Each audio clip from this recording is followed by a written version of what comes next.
Wassalatu wassalamu ala ashrafil anbiya'i wal mursalin wa ala alihi wa sahbihi ajma'in. Subhanaka la ilma lana illa ma 'allamtana innaka antal alimul hakim.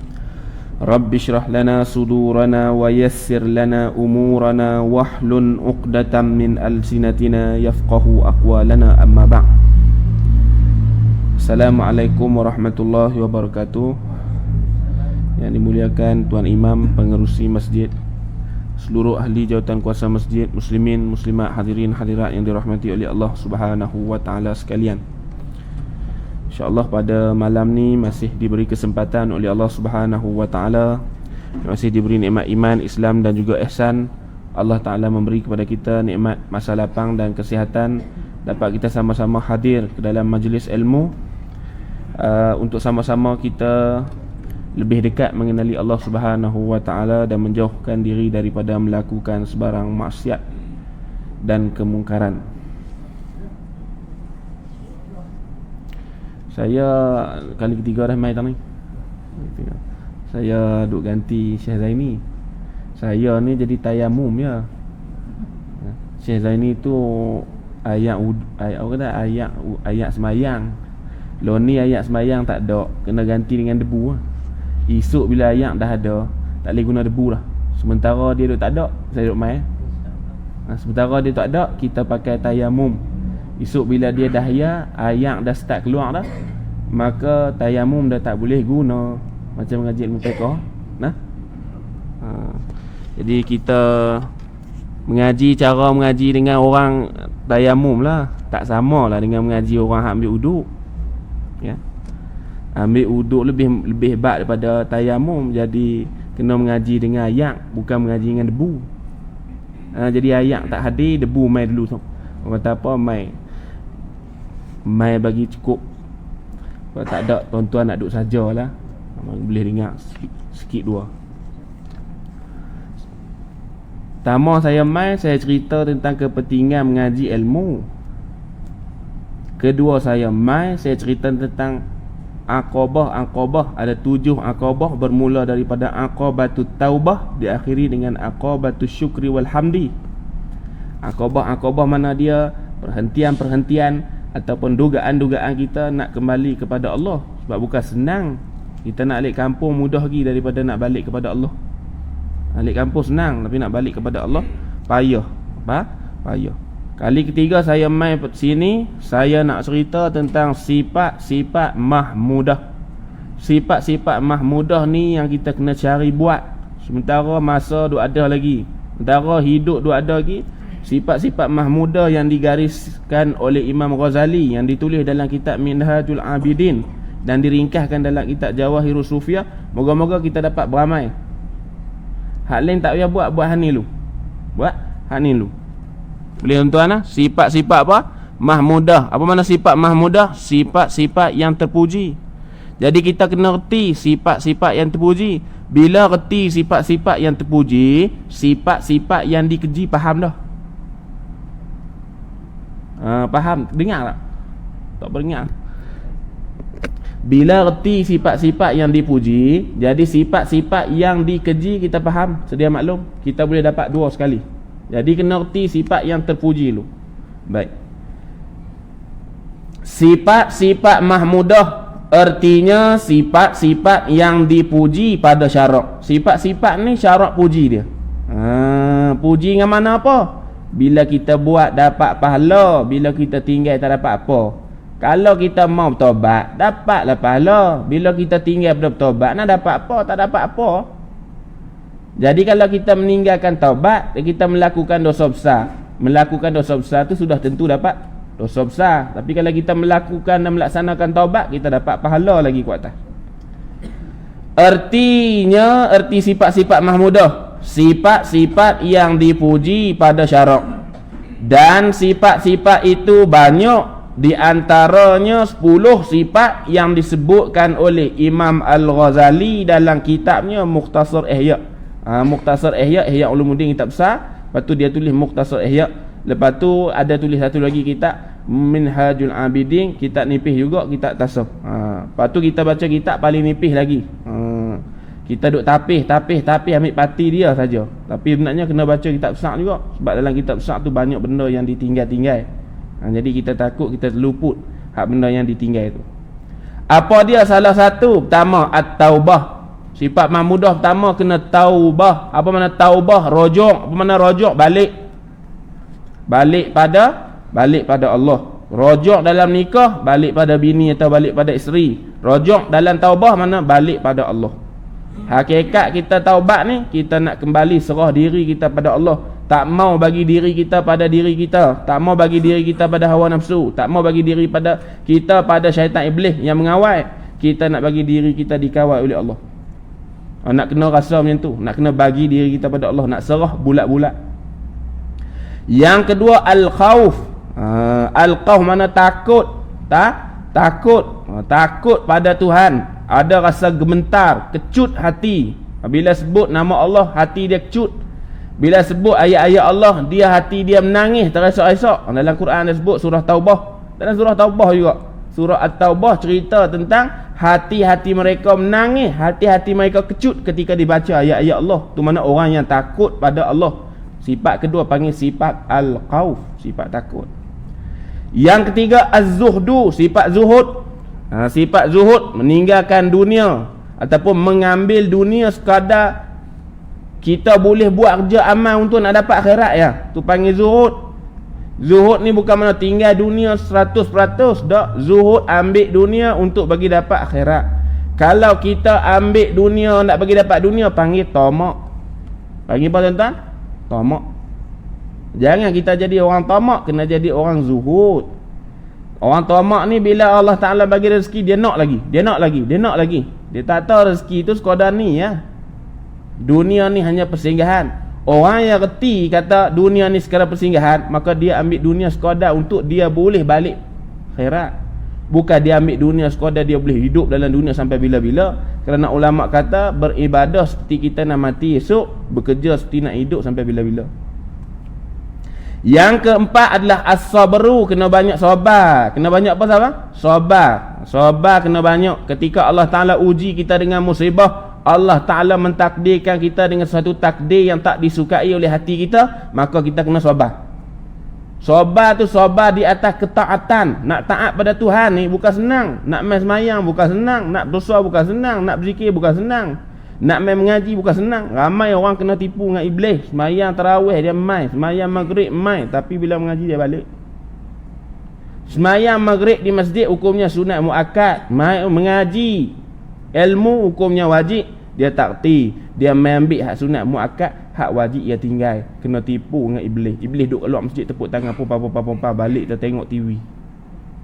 Sebab apa kena tipu dengan iblis? Iblis tu gelak ya. Kata apa? Dia ni kena tipu. Semayang rumah tak apa. Semayang hukumnya wajib. Semayang ni masjid sunat muakkad. Yang hak wajibnya mengaji. Tapi bila orang habis bagi salah, dia balik. Mana dia kena tipu dengan iblis. Kalau dia balik ada hal mudarat mustahak tak apa. Tapi kalau dia balik dengan sengaja nak balik tonton televisyen, hal keadaan dia meninggal mengaji ilmu syarak, maka berdosa lah dia. Jadi kita jangan kena tipu dengan iblis. Iblis ni dahsyat. Iblis dahsyat. Dia tipu lah kita. Kita kalau duk kena tipu dengan dia kan, habislah kita. Tidur kita pun kita bergomel dengan dia. Tidur kita, Nabi kata orang tak ngomel subuh, apa dia kata? Tak bangun subuh. Sebab apa? Syaitan kencing dalam telinga dia, penuh banyak kencing syaitan. Orang azan subuh Allah Akbar tak boleh dengar. Orang pakai speaker azan tu, siapa tak boleh dengar? Sebab syaitan kencing sampai penuh lubang telinga. Siapa kata? Nabi kata dalam riwayat hadis sahih. Orang yang tak dengar azan sembahyang subuh, berarti dia tidur, syaitan kencing dalam lubang telinga. Sebab tu nak tidur kena ikut sunnah Nabi. Tidur di atas tapak tangan yang kanan, tidur di atas lambung yang kanan, menghadap kiblat, baca doa, tiup apa dia di tubuh badan, baca 3 kul. Barulah syaitan iblis tak mai duk goda kita waktu tidur, tak mai dalam mimpi kita, tak kencing dalam lubang telinga, baru boleh bangun awal buat ibadah. Sebab apa dak dia terlepas? Sebab kita punya tidur pun jadi makanan syaitan iblis dah. Tidur kita ni makanan dia lah. Tengok tidur terlentang, tidur tengah-tengah, duduk macam apa ahli neraka, tidur macam ahli neraka tu. Kena mengaji tu supaya apa? Tidur kita seperti tidur Rasulullah, barulah iblis tak mai ganggu kita. Jadi sabar di atas Di atas musibah. Jaga tuan-tuan. Kadang orang Tuhan bagi musibah, Tuhan nak uji, tapi dia tak mau sabar. Bila tak mau sabar, dia jadi kufur. Seterusnya yang kelima, asyukru, kena banyak syukur. Syukur di atas nikmat Tuhan bagi. Syukur lawannya kufur. Tuhan bagi mata, 2 biji mata, suruh tengok benda halal, kita tengok benda haram. Kita tengok ipak kita dengan sengaja, hukumnya haram. Nabi kata kita tak boleh duduk dengan ipak berdua-duaan, tapi kita balik kampung duduk dengan ipak lah rumah, ipak takkan tudung, hukumnya berdosa. Nabi kata jauhilah ipak, kerana ipar itu adalah kematian. Kenapa Nabi kata ipar itu kematian? Kerana bila kita duduk dengan ipar, macam-macam boleh jadi, kerana kita boleh menikah dengan dia. Nampak macam mudah, tapi benda payah bila kita nak buat. Dia tak? Balik kampung ipar 2 pakai buka tudung semua. Kita duduk lantu, kita duduk main masjid seorang, tapi ipar kita balik kampung, ipar buka tudung. Kita pun jadi nak balik ke dok kampung.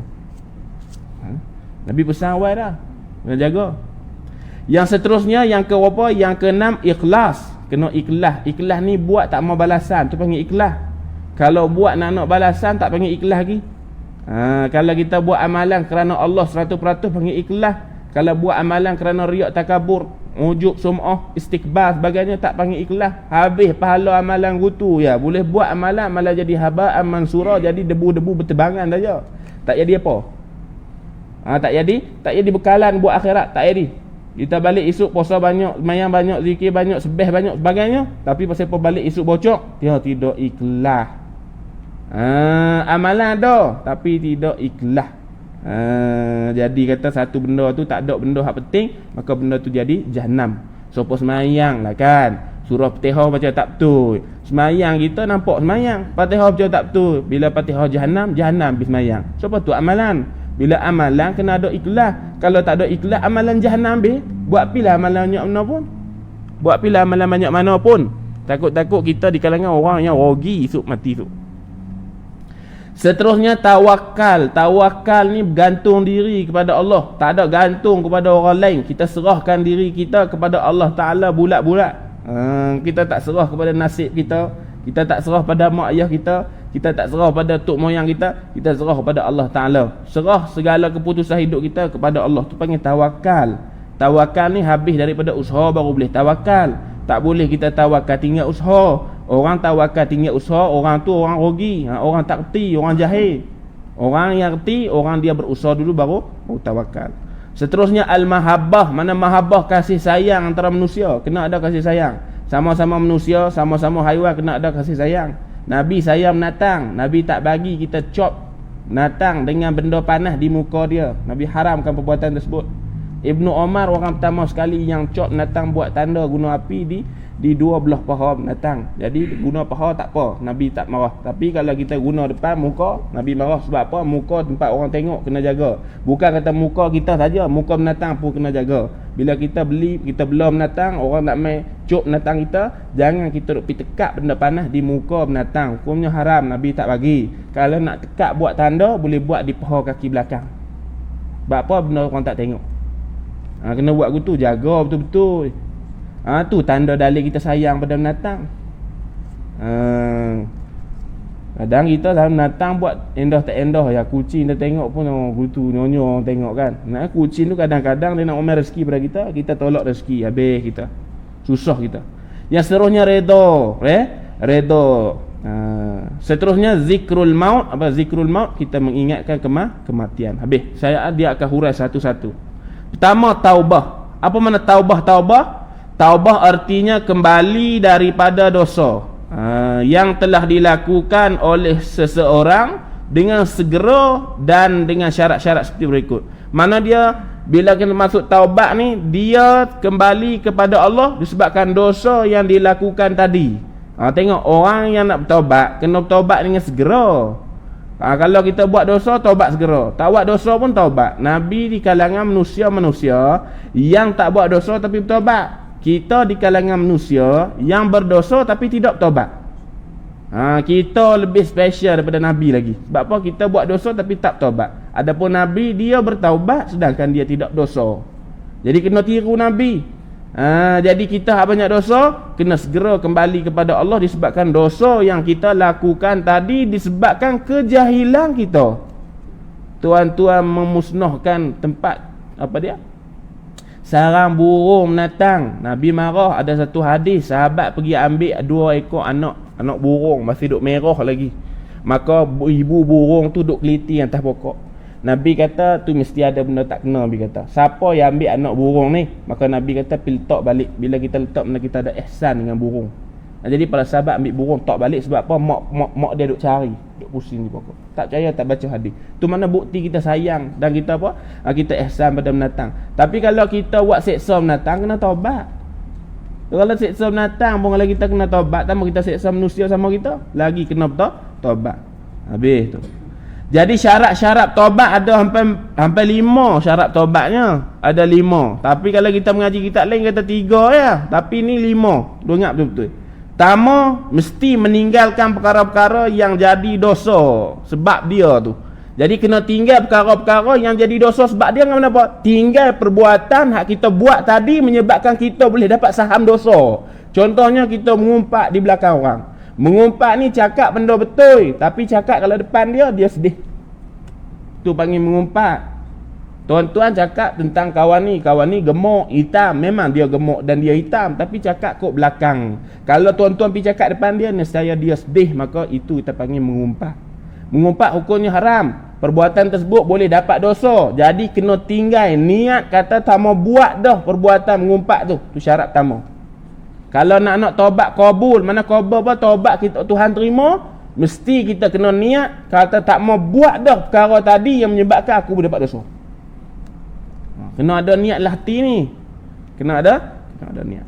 Yang kedua, bukan tak mau buat dah, kena menyesal dengan perbuatan tadi. Dalam hati kita menyesal, an-nadmu, mana ada penyesalan, kita sedih di atas tubuh badan yang Tuhan bagi, mulut yang Tuhan bagi, panca indera yang Tuhan bagi, kita lalai gunakan dengan sebaiknya. Kita sesal di atas perbuatan tersebut. Kita sesal, tak mau buat dah lah dosa ni. Tak mau buat lah dosa mengumpat orang ni. Jadi kita sesal, tak mau buat dah. Yang ketiga, bercita-cita untuk tak kembali melakukan dosa tersebut. Pertama, kita tinggal. Kedua, kita menyesal. Ketiga, bercita-cita tak mau buat dah. 3 benda ni yang makruf, syarat, rukun, kabul, taubat. Nak tengok taubat kita sempurna ke tak? Taubat kita Tuhan terima ke tak? Tengok perbuatan dosa tu kita ulang ke tak?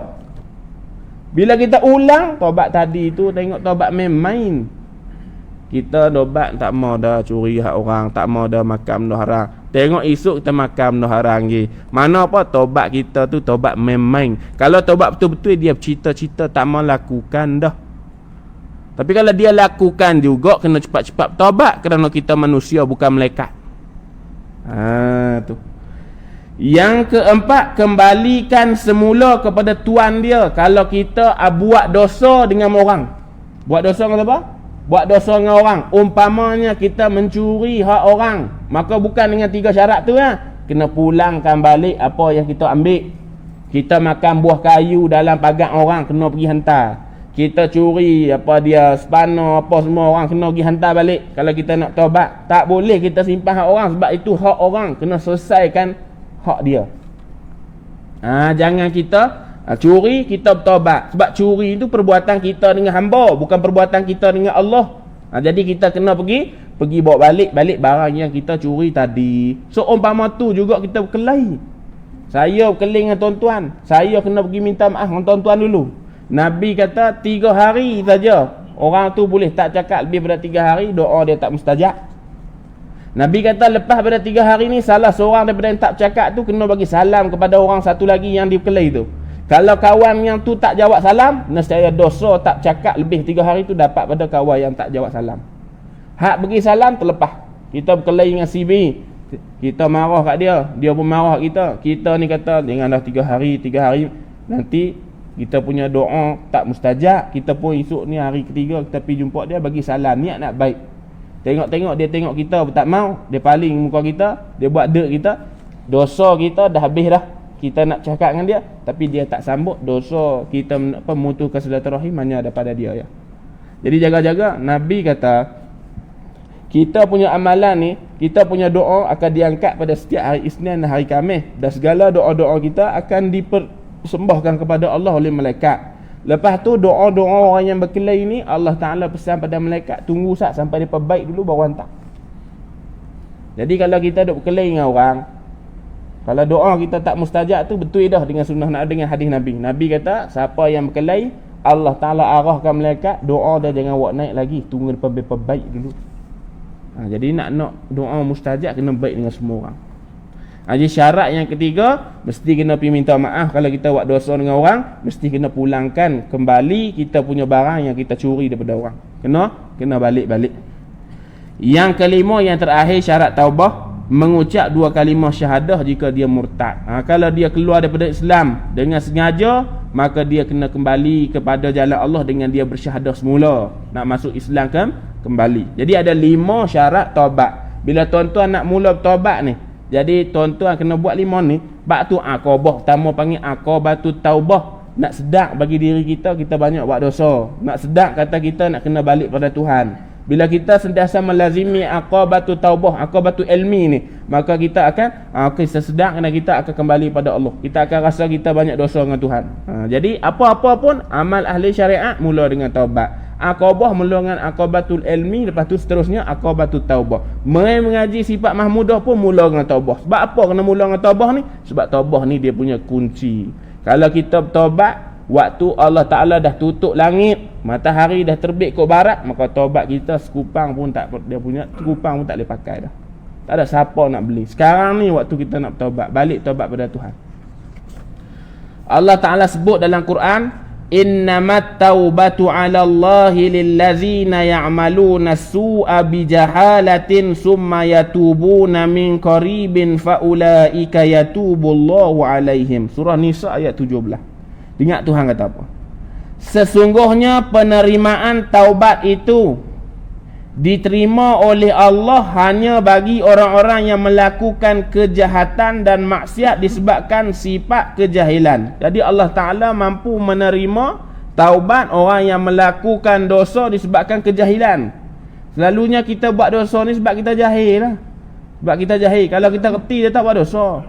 Orang alim, ahli sufi, para ulama, para awliya, mana ni? Mereka takut nak buat dosa. Tuhan bagi pada mereka satu alamat.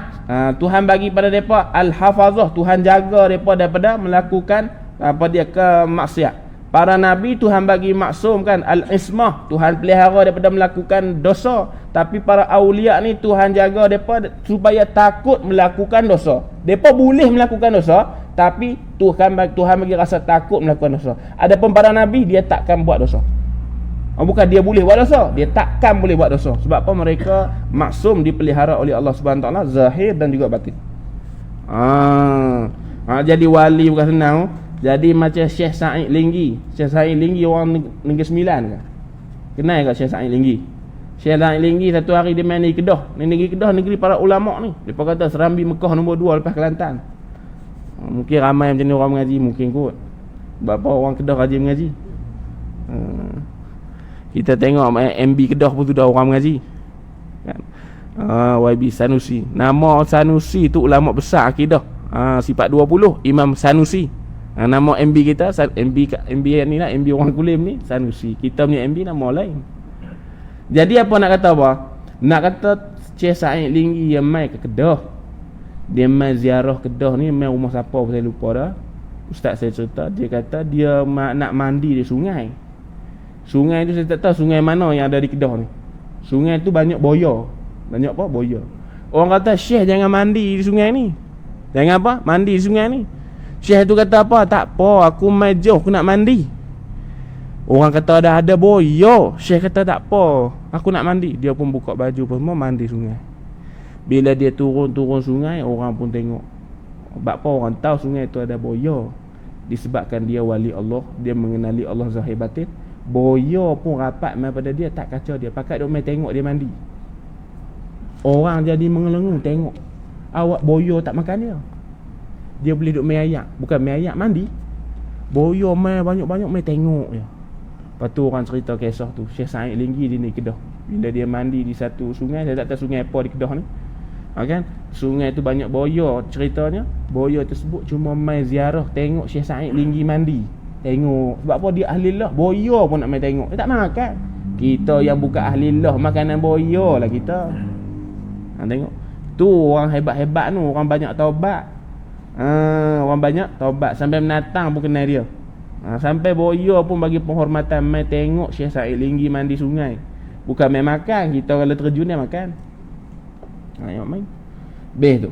Kemudian mereka bertaubat dengan segera sebelum rohnya sampai ke ghar-gharah.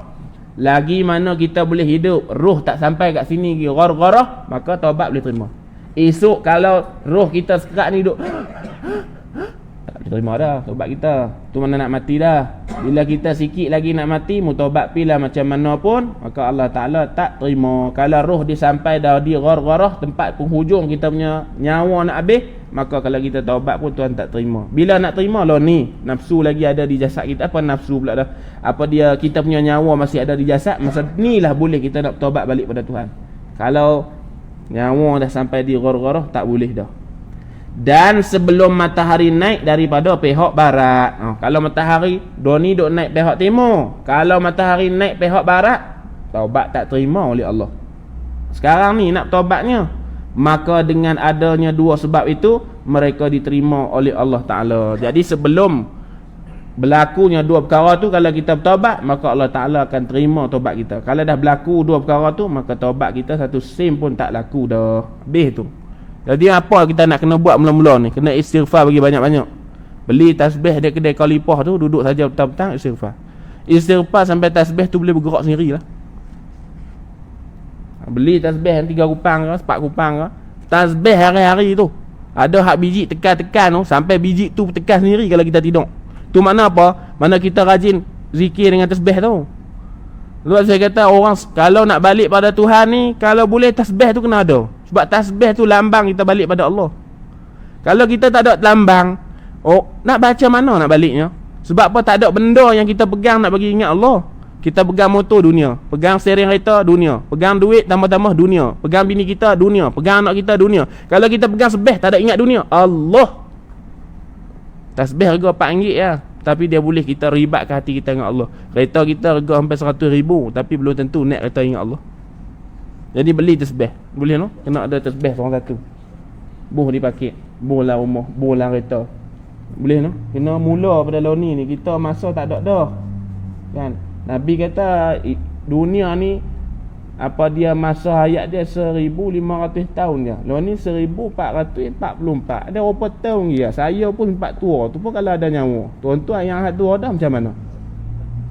Mai saja nyawa kat ghar-gharah tak ada apa dah. Masuk dalam tanah je. Beh tu. Bermula taubat itu ialah permulaan jalan bagi orang yang salikin. Jadi kalau kita nak jadi orang-orang salikin, maka kena mula dengan taubat. Salikin ni apa saya kata? Orang yang berjalan pada Allah. Salikin ni orang yang duduk di tahap nombor 2. Tahap nombor 1 panggil muridin.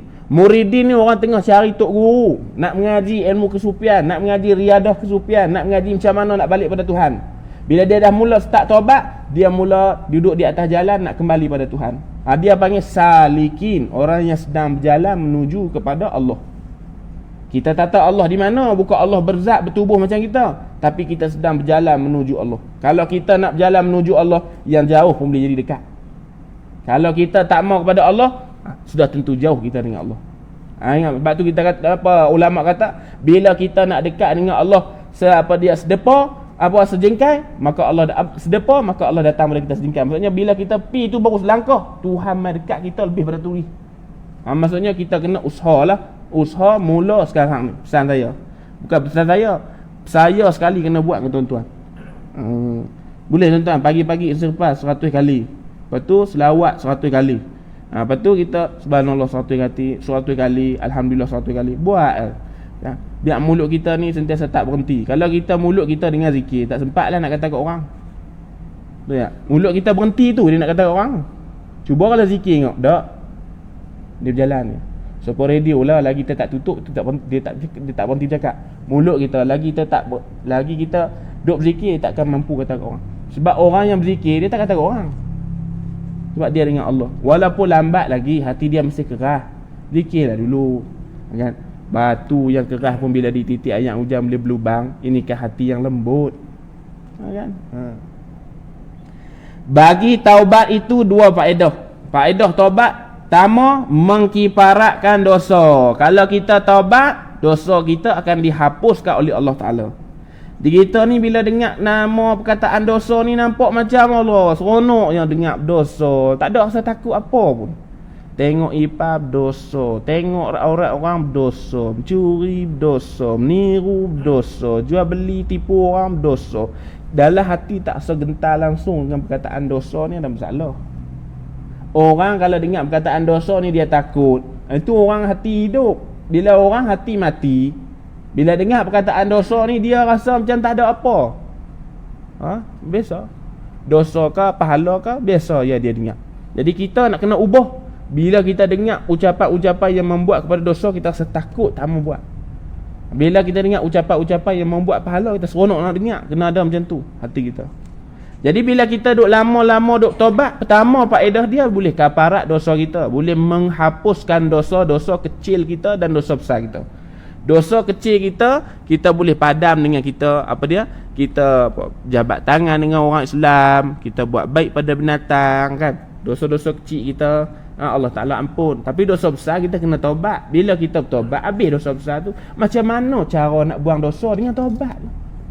Kita dosa berkepul-kepul, malaikat tulis berapa puluh buku dah tulis amalan kita, dosa kita. Kita tak teringin nak buang dosa sikit-sikit. Sebab apa? Sekarang ni masa nak buang dosa ni. Kalau sekarang ni tak guna dengan sebaiknya untuk buang dosa, bila lagi? Takkan nak suruh Tuhan celup kita dalam neraka untuk nak buang dosa. Baik kita buang sendiri. Ya Allah, aku tak mampu dengan neraka-Mu ya Allah. Aku bangun bertaubat kepadamu supaya dosa-dosaku akan dihapuskan. Jadi kita tak mau Allah Ta'ala hapus. Dosa ni dihapus dengan dua cara. Pertama, masuk dalam neraka. Yang kedua, kita bertaubat. Nak mana? Mesti nak bertaubat. Sebab tak masuk kena azab. Jadi sekarang ni masa dia. Jadi kalau kita tinggal masa keemasan waktu kita kuat ibadah, kita tinggal untuk kita tak bertaubat, esok kita mati sudah tentu. Dosa tu tak akan dipadam macam tu saja. Ingat dosa boleh padam dengan pemadam ke? Ada. Dia akan kekal lagi mana kita tak dibalas oleh Allah Subhanahu Wa Taala. Jaga-jaga tuan-tuan. Kita hidup tak lama. Nabi kata hidup ni sekadar kita singgah ya. Lepas tu kita berjalan. Hidup tu hak singgah tu lah. Singgah lama mana? Kita singgah rumah orang pun hari pertama boleh, hari kedua boleh, hari ketiga orang meluat dah. Dunia aku tu lah. Kita duduk lama-lama dunia pun meluat kat kita. Tapi kita jenis suka duduk hemoi dengan dunia. Dunia kalau boleh bercakap dia kata aku meluat lah kat hang. Tapi kita ada hemoi dunia. Tak malu. Tak malu. Bukan dia punya dunia, tapi dia hemoi lebih pada hak punya dunia. Nabi sebut apa? At-taibu minaz zambi kaman la zambalahu. Bermula orang yang bertaubat daripada dosanya adalah seperti orang yang tak ada dosa. Jadi orang yang bertaubat seperti orang yang tak ada dosa. Mana apa? Bila dia bertaubat, tu hapus dosa dia. Jadi sekarang ni saya ajak tuan-tuan, puan-puan dengan diri saya sendiri, kita nak buang dosa dua cara. Pertama, dihumban masuk neraka. Yang kedua, kita bertaubat sendiri-sendiri. Yang mana nak buat? Taubat. Sebab apa kita tak boleh taubat? Sebab nafsu. Nafsu kata tak payahlah, esok lah, tak payah istighfar lagi masa banyak, tak payah bangun sembahyang taubat 2 rakaat masa banyak, esok tua-tua buatlah, esok tua-tua Tuhan membala dengan sakit kecil manis, darah tinggi, buah pinggang tak boleh berdiri pula. Jadi macam mana? Kena jaga kesihatan. Kalau kita sanggup pergi kata kat nafsu tu tak apa, nafsu tak apa. Kalau kita tahu bila nak mati tak apa. Sebab tak tahu bila nak mati, jangan kau hasut aku untuk lewatkan taubat, kerana aku tak tahu nak mati bila. Kalau mati tahu bila, tak apa, saya pun tak payah mengajak sini. Hura-hura dulu, ye. Esok elok tahun 2040 kalau saya nak meninggal ke apa, 2039 saya mai mengajak. Kan? Kalau saya tahu mati bila, mati Tuhan rahsia. Nabi pun tak tahu dia mati bila. Yang kedua faedah taubat, mendapat darjat yang mulia dan tinggi hingga jadi ia kekasih Allah. Jadi orang yang bertaubat ni, kalau kita nak cepat jadi kekasih Allah, jalan dia taubat lah. Orang kan kalau selalu minta maaf dengan kita kan, kita makin lama aku sayang dia kan. Mana apa? Dia minta maaf di atas perbuatan salah dia. Anak kita kan, kalau rajin minta maaf dengan kita, ayah minta maaf dosa saya apa semua, mak minta maaf, kita akan lebih kasih pada dia. Sebab apa? Dia minta maaf di atas dosa yang dia lakukan pada kita. Sebab tu Tuhan pun, kalau kita banyak dosa, kita sentiasa balik pada Tuhan, cepat nak jadi kekasih Tuhan dengan jalan taubat. Semayang banyak belum tentu lagi. Sebab semayang bukan betul lagi pun. Kadang jahanam semayang pun kan, sebab pakai macam besar dah macam saya, jubah sampai tutup habis apa dia kapet, tapi semayang jahanam. Jadi macam mana nak balik pada Tuhan dengan yakin? Kita kena taubat ya. Tak? Taubat dua cara lah, kita semayang taubat ataupun kita niat balik pada Tuhan dengan istighfar. Astaghfirullahalazim, sebut banyak kali sikit.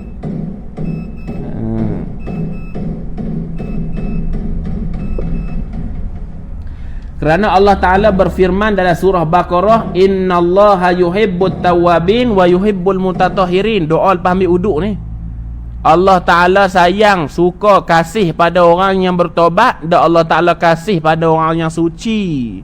Jadi bila kita bertobat, kita seolah kembali nak jadi suci seperti mana dilahirkan.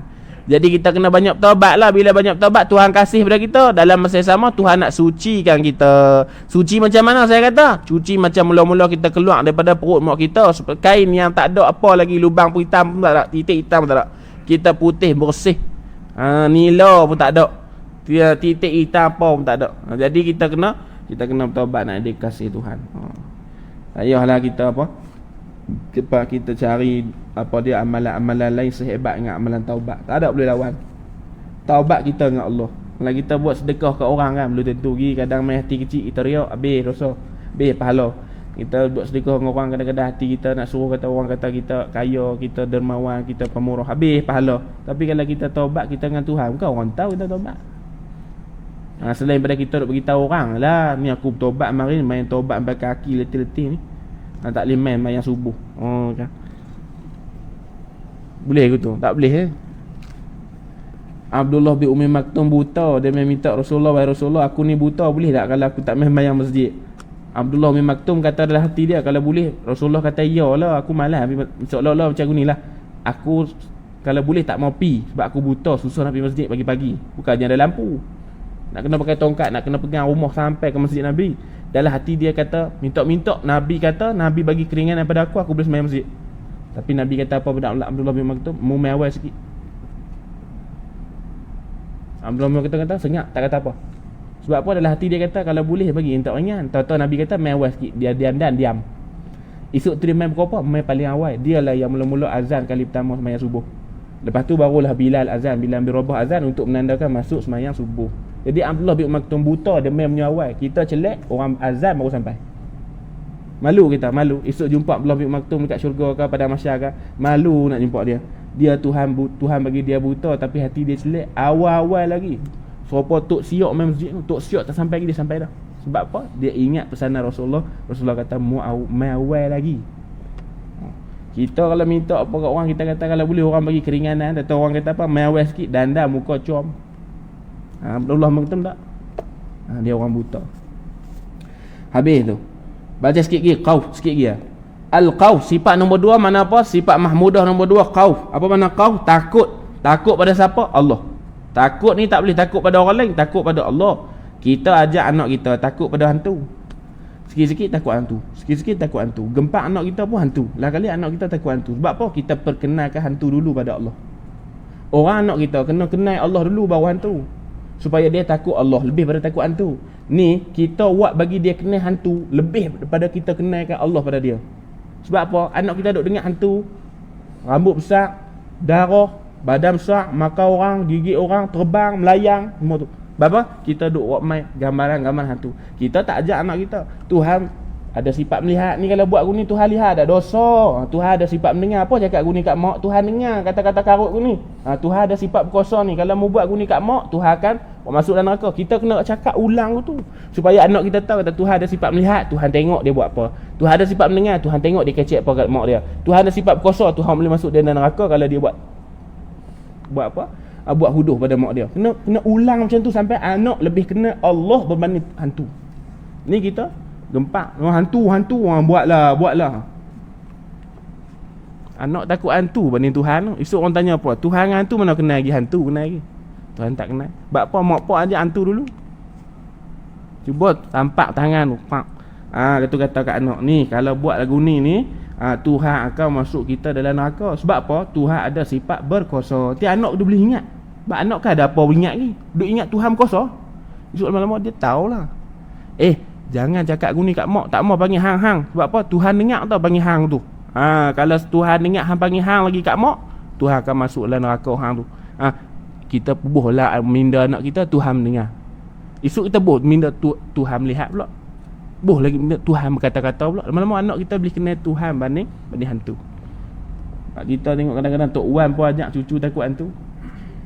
Hantu. Orang dulu-dulu kalau jumpa hantu, orang kata pilih gan hantu. Orang lah kalau jumpa hantu, orang kata lari. Orang dulu jaga ajak budak-budak bagus lagi. Dia kata kalau jumpa hantu, ligan hantu tu sampai hantu tak boleh ligan kita, baru balik. Orang lah tak. Kalau hantu ligan, lari balik rumah. Suruh takut kat hantu. Lepas tu bila dah takut kat hantu, nak takut kat Allah mana? Nak bangun dalam gelap macam mana? Nak bangun ketika orang tidur macam mana? Duk terbayang hantu, bukan terbayang Allah. Kita bangun malam ketika orang ni semua sunyi, supaya hati kita terbayang ke Allah. Kita nak balik pada Allah. Ni bila semua orang tidur, dengar bunyi kipas ya, nak ambil wuduk, hati bunyi apa? Hantu. Siapa tengok pokok belakang, tengok pokok cermin apa semua, kita bayang hantu tu lebih. Kita boleh musyahadah pada hantu lebih pada musyahadah pada Allah. Tu mana rugi lah kita. Apa mana khauf? Artinya ibarat daripada kecut hati. Kau mana takut, hati kita kecut. Bukan hati kita kembang. Kan hati kan dia kecut kembang. Cuba enggak kalau kita takut, dia kecut kembang. Tu jantung. Ni mana hati. Hati dia boleh kecut, dia boleh kembang. Maksudnya bila kita takut pada Tuhan, nisbah kepada hati kita tu mengecut. Gentar segala anggota kerana takut kekerasan Allah. Tu mana khauf, anggota tubuh Tuhan bagi ni gentar. Tangan ni pun takut nak melakukan haram, kaki takut melakukan haram, lidah yang tak tulang takut melakukan haram, dua bola mata takut melakukan haram, dua lubang telinga takut melakukan haram. Disebabkan apa? Dia reti kata Tuhan ada sifat kudrat. Dengan sifat kudrat lah Tuhan berkuasa untuk melakukan sebarang kekerasan. Allahu Akbar. Takut.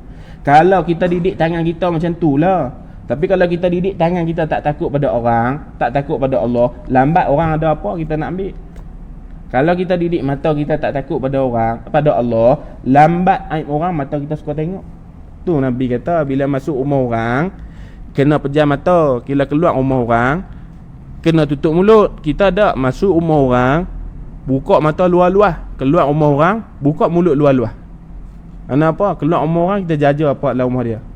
Nabi kata masuk rumah orang duduk di tempat yang orang bagi. Ni kita masuk rumah orang duduk tempat yang kita mau. Itu orang tak ada adab. Kita masuk rumah orang kan, Rasul kata rumah orang lah, rumah saudara kita sendiri, dia orang. Kita masuk rumah dia, kita pergi duduk di dalam tempat yang dia tak bagi, tak boleh. Kita kena tanya dia nak duduk tak mana. Itu mana orang yang betul-betul ada adab. Bila ada adab ni Tuhan kasih. Tapi kalau orang tak ada adab, dia duduk menyebabkan orang sakit hati dengan kehadiran dia, maka kehadiran kita tak bawa barakat langsung pada dia. Bahkan kebencian lagi ada. Jaga bagi elok. Jadi tubuh badan anggota kita kena jaga, supaya apa? Dia juga takut kepada Allah. Kalau semua tubuh anggota takut kepada Tuhan, dia membawa kepada hati juga takut kepada Tuhan. Kecut hati dan gementar ia pada ketika ia ingat akan kemurkaan Allah. Ketika mana kita ingat Allah Ta'ala akan murka kita pada satu hari nanti disebabkan dosa kita, maka hati kita akan kecut takut pada Allah, anggota kita akan getar takut pada Allah. Itu mana kita takut sungguh-sungguh, bukan takut tipu-tipu. Takut kepada kemurkaan Allah dan seksanya seksa Allah. Sebab seksa Allah ni tak ada siapa pun boleh lawan. Hak makan riba Tuhan buruh belalang ayak, darah Tuhan suruh berenang sampai hang tak larat. Tu dosa bagi orang yang makan riba, makan riba. Dosa orang yang mengumpat orang ni, Tuhan potong lidah dia, guna gunting potong cabut balik, potong cabut balik, potong tumbuh balik sebagainya. Tak ada siapa pun boleh lawan. Tak ada lagi azab dalam dunia ni sekuat azab daripada azab Allah dalam neraka esok. Tak ada siapa ni. Sebab tak boleh nak dibayang macam mana neraka tu. Kan, masuk neraka. Kita ni kalau boleh kan, asap neraka pun tak mau, neraka pun tak boleh tengok. Kalau boleh bagi apa? Bagi kita masuk syurga ramai-ramai. Saya, tuan-tuan, anak-anak tuan-tuan, cucu cicit tuan-tuan semua masuk dalam syurga. Jumpa kita jumpa syurga. Walaupun kita syurga belain-belain lah. Kan tuan-tuan banyak ibadah duduk syurga atas sikit. Saya jenis banyak tak banyak ibadah duduk bawah sikit.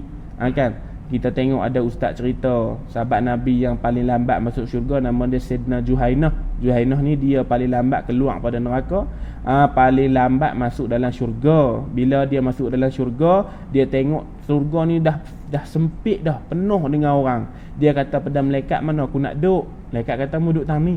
Rumah dia kecil ya. Dia bersyukurlah. Tapi dia kata pada Allah, boleh tak aku nak tengok syurga-syurga orang? Maka Allah Ta'ala kata tak apa. Bila hang dah duduk dalam syurga, minta apa pun boleh. Maka malaikat bawa dia naik atas, tengok syurga para Nabi, buat tugas pada para awliya. Tapi Tuhan nak jaga daripada dia sakit hati melihat syurga orang lebih luas daripada syurga dia. Maka Allah Ta'ala tutup syurga orang dengan cahaya. Bila dia naik atas tengok syurga para wali, para Nabi yang terbentang luas, maka Allah tutup dengan cahaya. Sehingga dia kata apa? Syurga aku bawah luas lagi daripada syurga mereka. Sampai apa? Sampai dia tak rasa sakit hati. Tuhan jaga. Ahli syurga Tuhan jaga. Bila Tuhan tak tutup dengan cahaya, takut dia naik atas dia sakit hati dengan wali awak. Syurga dia peluas, awak yang aku bawa kecil sempit. Sampai Tuhan tutup supaya apa? Sampai dia boleh kata, kesian kat mereka ni duduk atas syurga kecil, aku duduk bawah syurga besar lagi. Nak jaga hati dia. Dah lah dia lambat masuk syurga, dia nak naik sampai atas nak tengok. Tapi Tuhan bagi tak? Bagi. Hang masuk syurga minta apa pun? Nak berzina pun boleh, minum arak pun boleh. Jadi kena masuk syurga dulu. Baik. Satu ayat Quran lah ni. Tadi kita tahlilkan sikit lagi lah. Bukan salah tahlil tu, tak baca tak habis ni rasa macam apa? Rasa macam tak cukup. Wa amma man qafa maqama rabbih wa nahan nafsu 'anil hawa fa innal jannata hiyal ma'wa. Ni surah An-Nazi'at ayat 40 dengan 41. Tengok apa terjemah dia. Kadang baca Quran tak tengok terjemah, betul tak asal apa. Tengok terjemah ni lagi kita rasa macam sebab hawa nafsu lah ni. Dan adapun mereka yang takut berdiri di mahkamah Tuhannya, orang yang takut nak berdiri lama di padang mahsyar esok. Kita kalau tak takut berdiri, buatlah dosa. Orang ni kita kata takutlah berdiri lama, jangan buat kenat kat orang. Takutlah berdiri lama, jangan tipu orang. Kalau kita tak tipu orang, kita berdiri tak lama, masuk syurga cepat. Bila kita tipu orang, buat kenat kat orang, kita akan berdiri lama dalam kandang. Sebab apa? Nak tunggu mahkamah Allah. Jadi orang yang takut untuk berdiri lama di mahkamah Allah, untuk dihisap di akhirat kelak, dan meneguh ia akan dirinya daripada menurut hawa nafsu. Mana apa? Orang yang dia tak mau berdiri di akhirat kelak disebabkan dia nak tunggu, dia akan teguh diri dia daripada mengikut hawa nafsu. Wa nahan nafsa 'anil hawa, dengan mana apa? Meneguh oleh hawa nafsu, oleh apa dia? Menegah dirinya daripada menurut hawa nafsu. Orang yang macam ni saja yang akan berdiri tak lama. Kalau orang yang diri dia mengikut hawa nafsu, orang tu berdiri lama di akhirat kelak. Jadi kita pilih dua ya. Nak ikut hawa nafsu ke tak? Saya beritahu dah, apa itu hawa, apa itu nafsu. Nafsu tu semua orang ada. Nafsu makan, nafsu menikah, nafsu berjalan, nafsu apa semua. Tapi kalau masuk je hawa, habis cerita. Hawa ni bukan untuk hawa perempuan tu. Hawa ni iaitu disamakan seperti ini arang. Arang merah. Kekuatan arang merah tu lebih kuat daripada 70 ekor syaitan. Bila nafsu makan ada, tapi tambah dengan hawa nafsu. Asal makan sepinggan, jadi 10 pinggan. Kan? Kita nafsu apa-apa nafsu sekalipun lah. Minum ada nafsu, minum biasa, kita semua ada nafsu minum, semua orang minum. Tapi kalau hawa nafsu minum tu tambah dengan hawa, maka kita minum lambak-lambak sampai perut kembung, sampai malas buat ibadah. Jadi hawa tak boleh ada pada nafsu. Nafsu saja normal, semua orang ada nafsu. Bukan kata kita yang menatang pada nafsu. Jadi kita kena jauhkan hawa tu. Hawa tu bahaya. Bila masuk hawa kepada nafsu, habis lingkup habis nafsu kita. Hawa tu mana apa? Apa dia ulama ibaratkan dengan seketui arang merah yang bahayanya lebih daripada 70 ekor syaitan. Fa innal jannata hiyal ma'wa, maka sesungguhnya syurga itu ialah tempat kediaman yang kekal. Orang yang takut diri lama dan dia buat diri dia tak turut pada hawa nafsu, maka Allah Ta'ala akan masukkan dia ke dalam syurga sebagai tempat yang kekal di akhirat esok. Tapi kalau kita duk turut hawa nafsu, maka masuk ke dalam neraka dulu untuk dibebaskan diri kita daripada segala belenggu dosa. Maka Allah Ta'ala cuci dengan air telaga Kausar, maka dimasukkan kita ke dalam syurga dan dilogokan, didai dengan ahli neraka. Mau akan masuk dengan ahli neraka logo? Tak mau. Juhainah yang masuk neraka lambat tadi, dia mula-mula nak masuk syurga, dia dah masuk syurga lambat. Bila dia nak masuk syurga dengan tak masuk syurga sama banyak, sebab di atas dai dia ada logo ahli nar. Bila adik-beradik dia duk tunggu, bila Juhainah nak masuk, adik-beradik dia tahu, kata dia dah lepas neraka dah, nak masuk syurga tapi malu sebab ada tanda. Maka adik-beradik dia minta pada Allah, ya Allah, kau padamkanlah tanda kerana dia malu nak masuk syurga. Bila Allah Ta'ala makbul doa adik-beradik dia supaya padam tanda ahli neraka, maka Juhainah masuk ke dalam neraka, syurga, dan mencari tempat dia sama dengan para malaikat. Tu cerita orang yang terakhir masuk ke dalam syurga, nama Juhainah. Juhainah nama orang lah, tapi dulu kat Mesir Juhainah ni adalah satu nama kepada syarikat produk susu. Kita minum susu panggil susu Juhainah. Kita pergi Mekah ada kan susu Juhainah. Tapi nama Juhainah juga adalah nama orang yang masuk syurga yang terakhir dan orang yang terlewat sekali keluar daripada api neraka. Kalaulah Juhainah orang yang paling lambat keluar daripada api neraka, kata Nabi, kita orang yang sebelum dia. Betul tak? Kalau dia keluar lewat, kita orang sebelum dia, tapi kita tak maulah duduk dalam neraka. Nak masuk syurga terus. Neraka tak mau tengok, ujung mata pun tak mau tengok. Nak bagi Allah Ta'ala sampaikan kita ke dalam syurga tu. Habis tu. Seterusnya ar-raja, mana berharap. Ar-raja kita sambung ada masa kelapangan. Kita sambung sifat mahmudah yang seterusnya ar-raja, mana harap. Kita kalau buat amalan kena harap Allah juga. Dan kalau kita buat amalan tak berharap kepada terima Allah, Allah Ta'ala tak terima. Kerana Allah Ta'ala kata, aku di atas sangkaan hamba aku. Hamba aku sangka aku terima, aku terima. Hamba aku sangka aku tak terima, tak terima. Jadi kita kena harap Tuhan terima. Bila dalam hati kita bertobat dan kita rasa Tuhan terima, maka Tuhan terima. Kita jangan kata gini, aku bertobat dah, tak tahu Tuhan terima ke tak. Kita jangan kata gitu. Kita kena kata gini, kalau Allah Ta'ala, kalau kita dah bertobat, dalam hati kita kena harap Tuhan terima taubat kita, baru Allah Ta'ala terima taubat kita. Sebab apa? Allah Ta'ala kata, ana inda zanni abdi bi, aku adalah apa yang hamba aku sangka. Bila kita sangka baik, Allah Ta'ala baik, insyaAllah. Saya rasa yang tu dulu. Yang mana yang baik itu datang daripada Allah, yang buruk dan telanjur itu datang daripada kelemahan saya sendiri. Wabillahi taufiq wal hidayah. Assalamualaikum warahmatullahi wabarakatuh. Bismillahirrahmanirrahim. Alhamdulillahirabbil alamin, wassalatu wassalamu ala asyrafil anbiya wal mursalin wa ala alihi washabbihi ajma'in. Rabbi zidna ilma warzuqna fahma. Rabbi zidna ilma warzuqna fahma. Rabbi zidna ilma warzuqna fahma. Rabbana atina fid dunya hasanah wa fil akhirati hasanah wa qina azaban nar wa qina azabal qubur wa qina azabal mahsyar. Amin amin ya rabbal alamin. Assalamualaikum warahmatullahi wabarakatuh.